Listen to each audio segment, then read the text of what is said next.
Hey guys, the Explorer 4 here, Warboy465, welcome back to some more videos, and continuing my reviews from the Child's Play franchise with my review on my favorite film, Child's Play 2.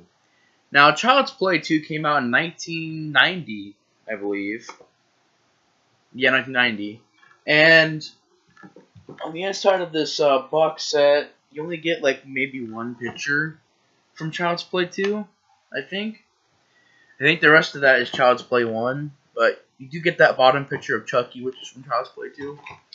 And Child's Play 2 is a sequel that's my favorite movie in the franchise, but it's also just a great sequel in general. Now, the reason it's my favorite film, trying to put these DVDs back in. The reason it's my favorite film is because I feel it took what the first movie did and sort of just really improved on it. And it's a movie that I feel is very fast-paced. I think it's got a great slasher element to it. I think that, it's most people's favorite because I think it's either this or the first movie are people's favorites. And I'm more of a Child's Play 2 guy, but I still love the original. I did a review on the original. The original is a classic Tom Holland horror film. I really enjoyed it. And I thought that, it was a very well written, very well directed, and very well made movie. But the reason why I enjoy Child's Play 2 is it has the same awesome things the first movie had, but it also adds on to it. You still have a great atmosphere. I think it's shot very, very well. I think that the director, John LaFia, did a great job. This movie has a very well done atmosphere, has a very well done look, has a very well done feel. And I guess he was the writer on the original Child's Play. And he did a good job directing this movie. He's also the director of Man's Best Friend, which I've heard about. He's also the director of some TV stuff. And not really much else. Rest of the stuff is like Chameleon 3 Dark Angel. I have no clue. But he's directed like a bunch of TV movies and TV stuff. But I thought he did a good job with this movie. I thought the movie had a very well done look to it. I thought it had some great shots to it. I love the atmosphere. The third act was well done. The ending was just really spectacular. And there's a lot of classic scenes in the sequel. There's a lot of scenes that you remember in the sequel. There's a lot of lines from Chucky in this movie that you remember as well. And I actually love the trailer to this movie as well, where when the trailer starts out, you just see a Jack-in-the-Box like sort of cranking itself, and you hear the music playing. And you think for a second it's going to pop out of the box, and then Chucky stomps it and goes, "Sorry, Jack, Chucky's back." And then the trailer is just awesome. That music hits. I also love the score in this movie. So it pretty much has the same strong stuff about this movie. The acting is well done. The cast did a great job, so the acting department is still well done. Alex Vincent did a great comeback in this movie. Much more of a serious role for him. He's much more, you can tell he was very affected by the events of the first movie. But still a very well done job. I really enjoyed his performance. And in this movie, you really feel bad for not for the Alex Vincent. Well, you feel bad for him as well, but you also feel bad for the Andy Barclay character in general. Because if you think about it, for 3 films, he was being blamed for stuff that was going on. Or he was being blamed for this, and then, it's all your fault for that. So, for that aspect, you really feel sorry for this Andy Barclay character that, once again, he's being blamed for things. And he's being called crazy. He's being called having this imagination. It's not real. The doll is never alive. And they bring that back in this movie, and it's still suspenseful. It still works. I thought that Alex Vincent did a great job in the acting-wise. I also really enjoyed the girl who played, what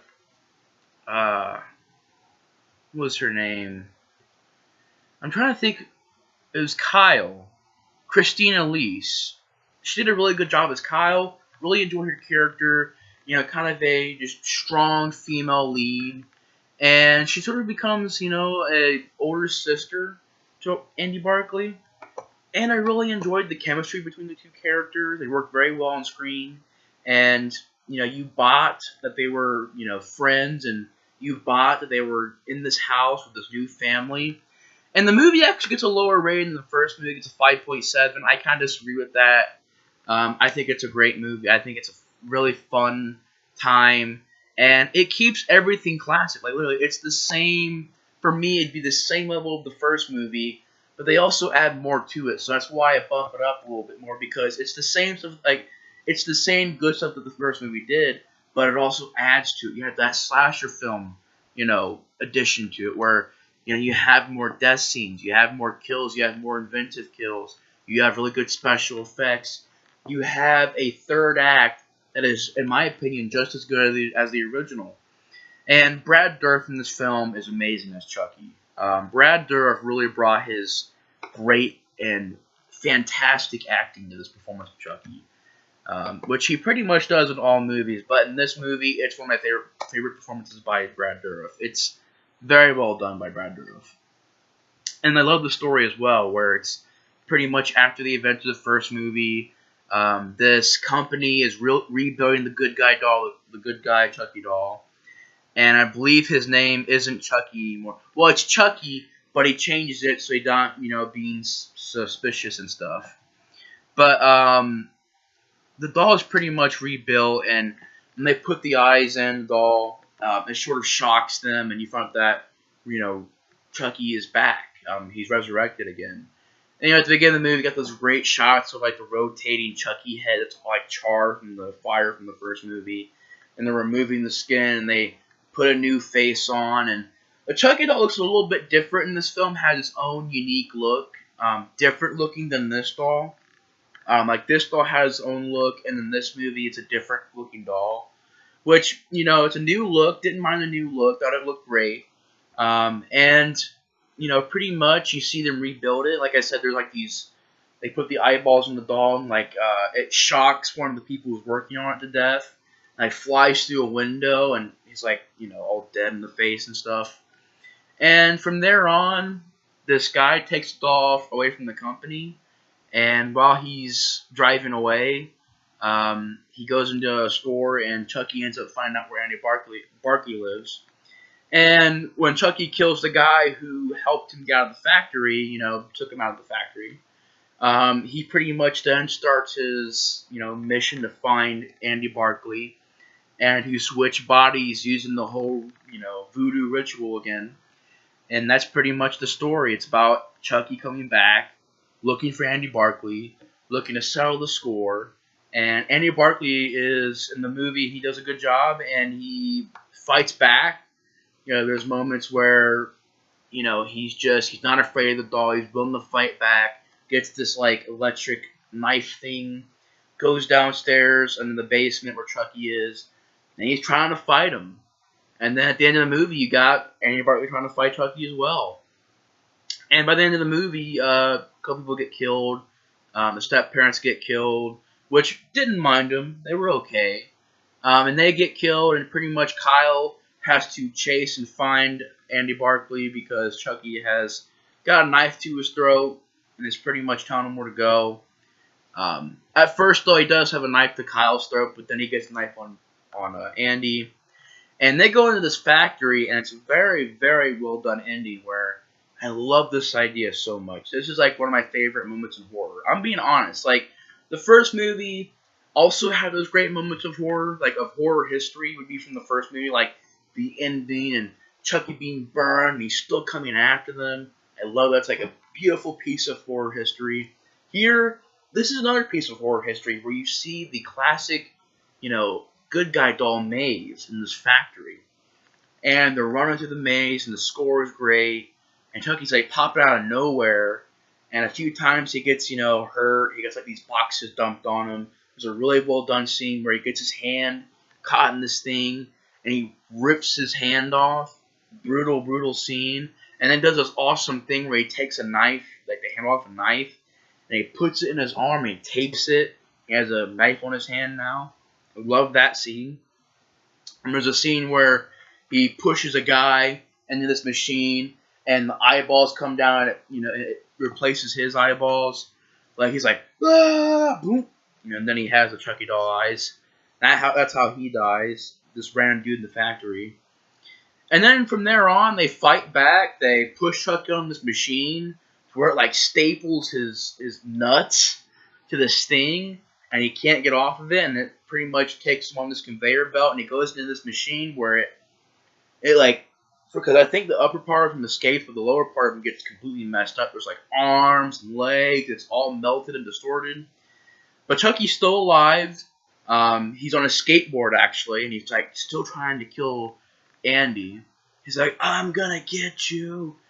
And then you got that scene where Kyle, I think she like releases a lever and like pours the stuff all over Chucky and like burns his skin off, and he's all melted. And he's still fighting them. He's all like disfigured, has like one eyeball, and his skin's all messed up. And you got that freaking awesome scene where Kyle grabs like a freaking hose. And I think actually Annie dumped the acid on Chucky. But Kyle, I think she grabbed like a hose, sticks it in Chucky's mouth, and like inflates his head. This is all practical effects, by the way. And his freaking head stretches out and explodes, and it's freaking gory as heck, and it's freaking awesome. At the end of the movie, where you got the awesome Child's Play 2 theme song, that dun dun dun dun dun dun dun dun dun, really good Jack in the Box kind of music. Really enjoyed that. Love the poster where you got Chucky getting ready to cut off the Jack in the Box head. I mean, there's just so much to this movie. To get a 5.7 on IMDb, to me, that's a little ridiculous. I think it should get like a 7. What was the original movie? Like 7.6? No, the original movie was a 6.5. At least give like a 6.9 or a 6.8. That's what I would say for it, at least. You know, I'd say it's better than the first movie, in my opinion. It has all the good things, but it adds more to it. And it's a freaking awesome sequel that I really enjoy.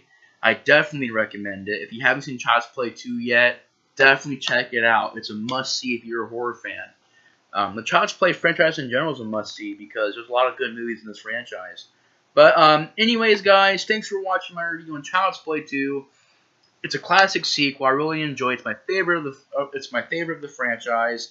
It's a fast-paced horror film with a great slasher vibe to it. Has some great practical effects. Brad Dourif is awesome as Chucky in this movie. Some great one-liners, some classic memorable scenes, and you know, I just love Child's Play 2 to death. I think it's a great movie.